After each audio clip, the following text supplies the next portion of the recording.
நிலையற்ற பசுமையான காடு.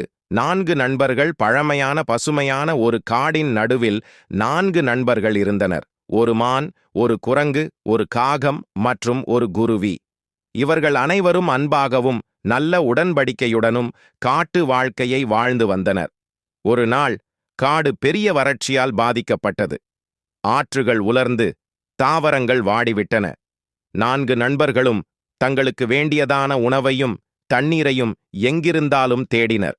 ஒரு நாள் அவர்கள் காட்டின் எச்சோரிலும் ஓர் அழகான நீர்வழியை கண்டுபிடித்தனர். அவர்களில் குருவி முதலில், நாம் இந்த நீர்வழியை பாதுகாக்க வேண்டும், இதுதான் நமக்கு வாழ்வதற்கான வழி என்றார். குரங்கு உடனே, ஆமாம், ஆனால் நாம் அனைவரும் ஒற்றுமையாக இருக்க வேண்டும் என்றான்.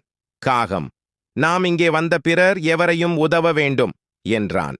மான், மிகவும் அறிவாளியானவள், நாம் குறைந்தது எவ்வளவு எளிமையாகவும் இயற்கையோடு இணைந்தும் வாழ வேண்டும் என்றாள்.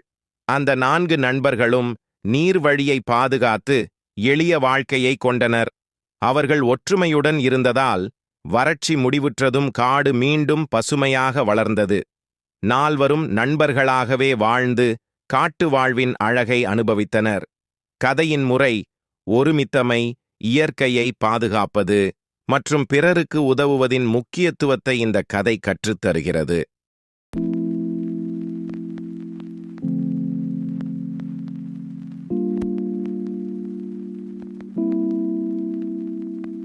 thank you